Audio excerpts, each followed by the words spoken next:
Welcome back to the video, guys. Thank you so much for stopping by. I have the Denali on the hoist. Today we're going to be removing the def tank using my 2,200 pound lift table that I got from the Cutting Edge Automotive Solutions USA.com website. I'm going to leave the product link in the description below. I also sell this product on my website if you guys want to check it out. And depending on when you're watching this, I'm running a truck giveaway, so every $1 spent is one automatic entry.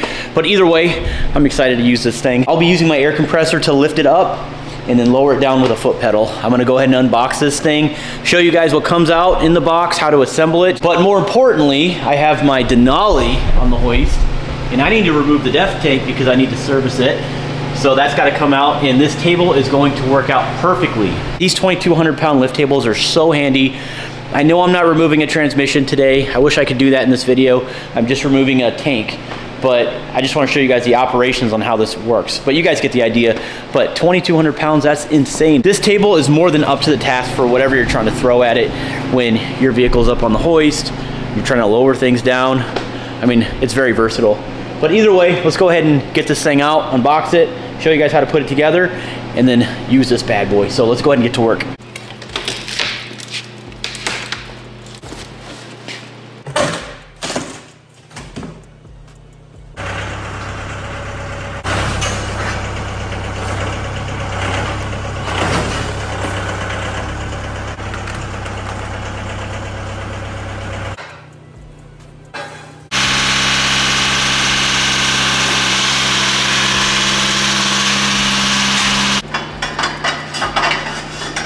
It moves really nice for being so heavy.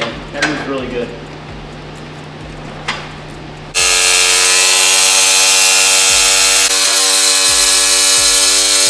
I probably could go a little bit higher, but I would say this table is going to go up about 6 foot up in the air. That's crazy. But this is really going to be super helpful for me when I'm pulling transmissions and also fuel tanks, believe it or not. I pull a lot of fuel tanks on these trucks. I get the truck on the hoist. If I'm doing a fuel sending unit, I usually drop the tank, and this is gonna come in key. The way I normally remove fuel tanks is I lower the truck, remove the fuel tank, let it fall on this table, and then pick the truck back up. That's usually what I use. I use this little stainless steel table, but not anymore. That's awesome. It also has greasable zerks, all the little safety features and fittings. You can actually lock the wheel in a certain position. You can lock all the wheels.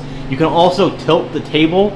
Little adjustable knob, you can raise and lower it, how fast or how slow you want it to go going down. So as you guys saw, we have a foot pedal, raise and lower it, just like that. In order to raise it, you're gonna have to hook up your air compressor, just plumb it in right there. And one thing I didn't talk about was all of the fittings and absolutely everything you're gonna need, especially with the transmission, in order to lock this in place. All these little slots are used to support whatever you're trying to put on that table. So I know a transmission is very wobbly and unstable. You can use these little support brackets right here that comes in the kit. Literally, they give you absolutely everything you're gonna need. And this is some of the footings right here that you're gonna need in order to lower a transmission down, just so you're safe, because that's what this is all about, man. Keeping you safe, so you're not trying to do this either on the ground or something, God forbid, falls on you. I know these aren't cheap, but the investment is definitely worth it.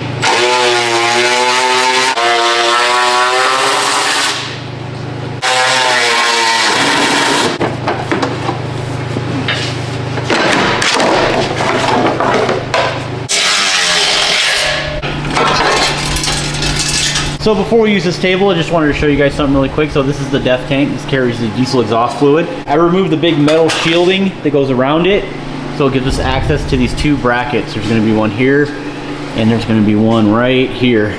And it's actually bolted on the inside of the frame, so you're going to need an extension to fish all the way through where these little holes are.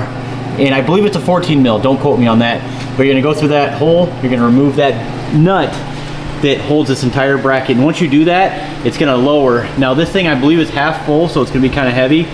So with that being said, I'm gonna use the table to simply just gently allow it to sort of lay at about a 45-degree angle right on the table, so I can remove this little tiny clamp that's connected to that hose. And once I do that, I'm gonna just disconnect all of the wiring harnesses to the tank, and then I'll just simply remove it and lower it down using the lift table. I'm probably gonna need, I'm thinking it's gonna have to be a longer extension, so I'm gonna have to use one of these.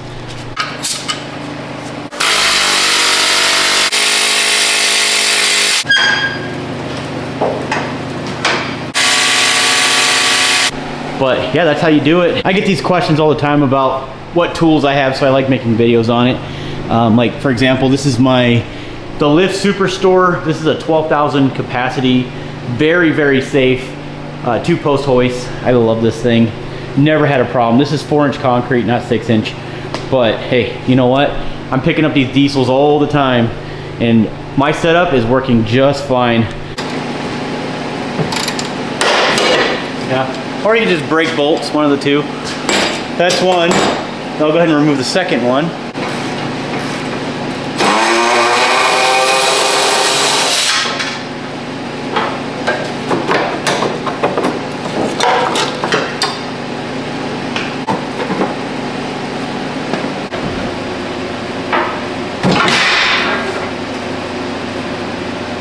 Now, do you guys see why that's so important to have a lift table underneath that? Because if that would have fell on me, it'd have been a bad deal.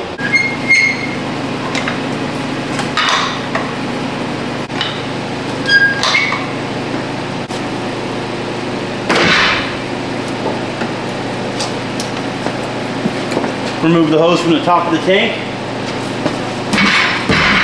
And that should do it right there. Yeah. Oh, I missed one.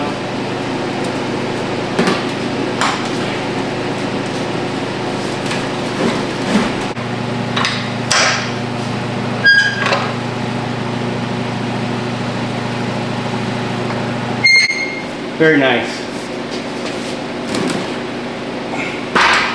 This tank's still pretty full. Yeah, that wouldn't have been fun if I had to manhandle this thing from the hoist, bringing it down, especially with all the articulation with the brackets and the wiring harnesses. Obviously I missed one when I lowered it, but no big deal. But I'm pretty impressed with it. I'm done with that, guys. I'm gonna go ahead and clean up under there. Oh, by the way, let me show you guys what's going on behind that. This is what about 4 winters will do. Look at that. I mean, that's not good. It's already getting scaly. So there's a big giant hole. I'm gonna go ahead and clean all this up. But more importantly, this is what I'm talking about right here. I'm gonna go ahead and bring this all the way down to bare metal. I'm gonna epoxy primer that. I'm gonna clean her up. Because the last thing we need is a frame to crack on us when we're pulling a trailer.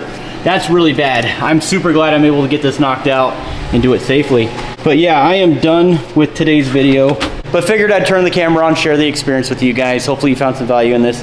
But hey, other than that, I appreciate you guys watching. As always, we'll see you on the next one. Stay tuned.